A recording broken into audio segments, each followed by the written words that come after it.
How's it guys, this is Dayvy, FPL, and welcome back to another Fantasy Premier League video here on my channel. Now in this video we're going to be going over the Game Week 3 preview. We're going to be looking how my team got on in Game Week 2 and then looking ahead to the upcoming Game Week. So I know this video probably should be titled Wildcard Week, as I know a lot of you guys are using your wildcard chip. I don't think I'm going to be using my wildcard on my FPL team, but let's get into what my transfer thoughts are. But first, let's see how the team got on in Game Week 2. So before we talk about how the team got on in Game Week 2, let's just have a little bit of a disclaimer. I'm having to record this video before the Manchester United vs Wolves fixture, so the data in this video and the rankings could be a little bit adjusted. I'm expecting quite a bit of a drop, as I know that the Manchester United players are quite well owned in FPL, so the rankings are a little bit off in this video, but I'm just having to record this video on Monday afternoon as I am in my test week, so apologies for that. But we did end up with 53 points. I know this game week wasn't the best for a lot of you guys, and it probably wasn't even the best for me. I was a little bit disappointed with a lot of my players and how they performed, but the average was 34. Probably will go up to about 40 tonight, so just stay aware of that. We are currently have an overall rank of about 100k, expecting that to probably go to about 150k come the end of tonight's fixture. But having been only Game Week 2, don't pay attention that much to your overall rank, and we'll kind of get a better indication around Game Week 8 to 10 of where we are in the rankings. But going on to the team and how it performed, we had Matt Ryan scoring 2 points after his kind of heroics last week. 2 points is a little bit of an underwhelming performance, but a little bit expected considering that he can't keep a clean sheet every game week. I'm hoping for maybe some of the upcoming fixtures that he can have a little bit better form, as he does have that Manchester City game coming up away, which I think he's going to be absolutely drilled on, but hoping that he can maybe get a couple save points. But then going on to the rest of the defense, the main performer was Lucas Dean. Coming in with 11 points, he managed a clean sheet and assist, a lovely over-the-top through ball for Bernard to put that goal for Everton as they did win 1-0, and he did keep another clean sheet. So it looks a very good performer. The only worrying about him is that he did pick up a little bit of a knock towards the end of that Everton fixture. He did kind of play it off by walking on the field again, and he looks to be okay, but just pay attention to the press conferences and the Everton news as we look for kind of insight on whether he is okay to play the next fixture. Going on to the rest of the defense, there wasn't too much to talk about. Ake with another 1 point appearance, didn't keep the clean sheet again, but you know, Bournemouth, their defense is terrible, as I did say, so I don't really know why I have him in my squad, but was a little bit of a punt and easy to move on at that 5 more kind of mark. We then have Robertson with 2 points. A lot of people are going to be angry at Adrian for passing the ball to Danny Ings, who just reacted quickly and passed the ball into the back of the Liverpool net. So that wiped the clean sheet away, and Robertson ended with only 2 points. Commiserations if you do have that double Liverpool defense. The double Liverpool defense is taking a little bit of a hit since the start of the FPL season and doesn't look like it's the best option as of right now. Zinchenko with another 1 point, but against Spurs, I guess you could say that that's a little bit of an expectance. As a top 6 or even top 4 fixture, you're not always going to be banking a clean sheet, and I guess we were a little bit unlucky with this one, as Spurs didn't have that many shots, but they were quite clinical on them, so congratulations to them for getting that draw. With Zinchenko, he also picked up a little bit of a knock, but it seemed to be a little bit more of cramp than an injury, and he did play it down as well by saying it was just cramp and he should be fine. I'm a little bit maybe worried about Zinchenko, as I don't know with this defensive performance against Spurs if Pep Guardiola is going to kind of bring the changes in defense and bring in the likes of Cancelo. I know that Cancelo is usually a right back and Zinchenko is a left back, but apparently Cancelo can even play on the left, and Pep Guardiola has come out and said that he can play on the left, so worrying a little bit about Zinchenko, but just hoping he keeps his spot for the upcoming fixtures. Then we go on to Perez, who's had a little bit of a nightmare since joining Leicester. He's blanked in both his opening 2, but they were tougher fixtures than usual against the likes of Wolves and Chelsea, and he does have a very nice double up against Sheffield United, who have shown a little bit more of a defensive prowess since coming into the Premier League, and then Bournemouth at home, and I'm probably the best person to say the Bournemouth defense is terrible and we should be playing players against them as they will score. So with Perez, I'm going to be talking about him a little bit more in my preview. And then De Bruyne with 11 points, who managed to save my game week. Kevin De Bruyne, being in my team since game week 1, has been an absolute star, and I'm really happy to have him in my squad, and he's probably the main reason that I'm not wildcarding. The thing is, a lot of people are wildcarding to get a player like Kevin De Bruyne in their squad, so I feel that it's a one-up for myself that I already have him in, and I don't have to kind of adjust the squad too much to fit him in, and therefore I can save my wildcard for when I'm probably really need it. So Kevin De Bruyne with 11 points, another 2 assists, and he's looking absolutely incredible. I'm going to be hoping that he stays injury free, as I think he's going to have a great season if he can stay on the field for the most amount of minutes as he can. Then Salah, my captain, who managed to blank. He had a lovely one-on-one, but he managed to shoot it straight at the keeper, forcing a relatively good save, but I expect him to score those when he gets in those positions. But he managed to finish with just picking up the clean sheet points, so 3 double to 6.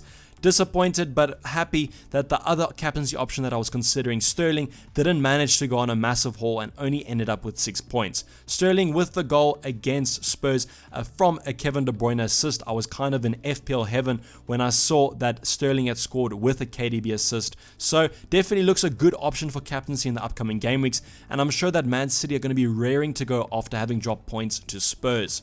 Going into the attack, we had Wilson and King, and oh, what a game week I thought we were going to have when I saw that Wilson had got the penalty and King had converted it. It was almost played exactly to how I was describing in preseason about how I was worried about who's going to take the penalty kicks for Bournemouth.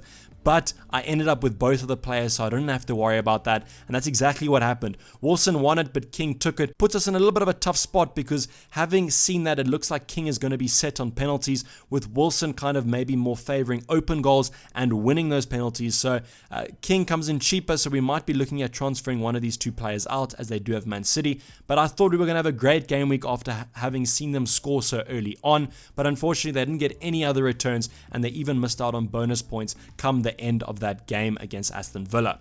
I don't really know what I'm going to be doing with them, but as I said, like Perez, I'm going to be talking about it a little bit more in the preview. Then on the bench, Lundstrom, what a downer. 14 points, absolutely incredible performance from the Sheffield United defender, listed at 4 million, playing out of position and nicking that vital goal and clean sheet for the Blades. So 14 points is a massive haul, and I just wish that I'd played him over the likes of Ake or Zinchenko, but captained, hindsight always wins, and I probably wasn't even considering playing him come that game week 2 deadline, so I can't be too mad about it. Obviously, with Dendoncker and Greenwood, they haven't played yet, so they could also get returns. But I'm probably just thinking that's going to be quite a tight game, and there might be a clean sheet for Manchester United, or maybe even for Wolves, depending on what team shows up for the day. Now, going on to the Game Week 3 preview, we're going to be looking at the squad and how it's going to be lining up. So this is how I'm currently lining up without any transfers taken into account. We have Ryan in goal against Southampton. Southampton did look quite good against Liverpool, but that might just have been Liverpool's defensive form going down the drain a little bit and them letting Southampton get as many shots as they wanted. Danny Ings came on and scored a poacher's goal, but also missed quite a sitter from a cross. So I'm hoping that Ryan can keep a clean sheet. They are playing at home, so hopefully the defensive form is a little bit better than away. But we're going to see, maybe he can get some saves at the end of the day. I'm hoping that he can kind of get onto that clean sheet form that he got in game week 1, and hopefully we can see another 9-point appearance. Now with Lucas Digne, I'm hoping that he's not injured, as that's just going to be another fight to put out and almost a wasted transfer, as I'm probably going to have to transfer him out to a Everton defender and a little bit of a like for like, and I never like doing those transfers. But if he is injured, depending on how long, if he is out for a long time, I will look at transferring him out. But right now it looks like he should be fine, and that's why I'm keeping him, especially for that Aston Villa away fixture. Everton look like they can keep a clean sheet, maybe not score that many goals, but I'm not really worried about their attack. Their defense, as long as they're keeping those clean sheets, Lucas Digne is going to be getting points, and looks like a great option since coming into the squad. Robertson against Arsenal, not really expecting that much from him. I think that Arsenal will score. It should be quite a close game as well. I'm hoping for a lot of goals, as the Arsenal-Liverpool games usually are quite open. But Robbo, I'm hoping that he kind of gets whatever he can, maybe an attacking return. I'm not expecting too much from this fixture, but I think a lot of people, if they don't keep a clean sheet, are going to be getting rid of the Liverpool players, and that's going to drop their price a little bit, which is going to hurt. But I'm keeping the faith with Robertson. I think he's going to be a season keeper for me, unless maybe Virgil van Dijk starts racking in the goals. Then we have Zinchenko against Bournemouth, another injury worry. I'm kind of hoping that Pep will come out and give us some clarification come that Game Week 3 deadline. But he should be playing against Bournemouth, and I think that Man City can keep a clean sheet. I know it's quite ironic that I do have Wilson up top, but that's kind of just the hope. If Wilson does score, then I can kind of share the points between him and Zinchenko, or if Zinchenko keeps the clean sheet. So it's kind of the best of both worlds there. Obviously, there's not going to be a double positive, as if Wilson does score, then Zinchenko will miss out. Maybe they both will score, and then we'll be looking at a great game week. I am currently starting Lundstrom, as I haven't made any transfers yet, but if I do, I probably will be benching him again. I just think that Leicester is a little bit of a tougher fixture than the likes of Crystal Palace, so I'm expecting Leicester to hopefully score, and I do have Perez, so hopefully that does happen. I'm playing Dendoncker against Burnley, as I think that's a good fixture for Wolves at home, and I think that they hopefully will score some goals, and Dendoncker can maybe get on some assists or even a long range effort. I'm keeping Perez for this game week, as I think these next two are just a little bit tough to kind of miss out on. I will talk about some transfer options in the future, but it looks like I will be keeping Perez for the upcoming game week. Then we have De Bruyne and Sterling against Bournemouth. Sterling will probably be my captain, with Salah just that little bit of a tougher top 6 fixture. I know that Arsenal's defense is looking a little bit more assured right now, as they did make the signings of a player like David Luiz. So we're going to be looking at kind of Salah and Sterling captaincy this week. Maybe if you have the likes of Kane, he could be a good option, but Sterling right now is my captain, and leading the line up front is Wilson for Bournemouth. Just playing Wilson over King, as Wilson has got 2 returns in a row for my FPL team, so keeping the faith with him a little bit, but I will talk about the transfers. King on the bench, Ake on the bench, and Greenwood on the bench, along with Button. So let's get into some transfer options that I'm contemplating, as I do have 2 free. So if I have to look at players that I want to transfer out, it would be the likes of Ake, Wilson, King, and Perez. I just think that these players have been a little bit disappointing since I brought them in from my Game Week 1 squad. In terms of transfers, almost in an ascending order, I think that Perez is probably the lowest, along with King and Wilson. The thing about Wilson is because of his 8 mil price tag, he's quite easy to downgrade and spread the funds elsewhere, which I need to if I want to upgrade a player. I think that Ake is probably the one that I want to get rid of the most. I'm looking at the likes of Aaron Wan-Bissaka, Martial, and Rashford, all from Manchester United. I know they haven't played tonight, so maybe barring injuries or poor form, I might change my mind, but I'm currently set on bringing a Manchester United player in. Probably will be Wan-Bissaka. I just have to find 0.5 mil. That 0.5 mil could be found from downgrading Wilson to someone like Pukki. Might not be a downgrade, as Pukki looks to be in great form, but you know what I'm saying, I kind of have to free up a little bit of funds. One other option that I might have considered was Perez to Martial, but I need to find another 1.1 mil, and the 1.1 mil is especially annoying, as I'm kind of left 0.1 mil short in most of my kind of transfer drafts. So another thing to note is that Lucas Digne and Zinchenko could be injured, and then I'd have to put that fire out first. The nice thing about that is I could easily transfer Zinchenko to Aaron Wan-Bissaka, or even Digne downgraded. So I'll be keeping my eyes out for that one, but currently it's probably going to be a Manchester United player, and then a filler that will allow me to play that transfer. I will keep you updated with my thoughts on this video. Obviously, when I upload it, I'll drop a comment down below as to exactly what I'm thinking. Hopefully, we get a lot more news and I'm a little bit more assured of my transfers for that upcoming Game Week 3 deadline. But otherwise, this is probably going to be where I'm going to end the video. Leave any comments down below, maybe even transfer options that you think I should be making.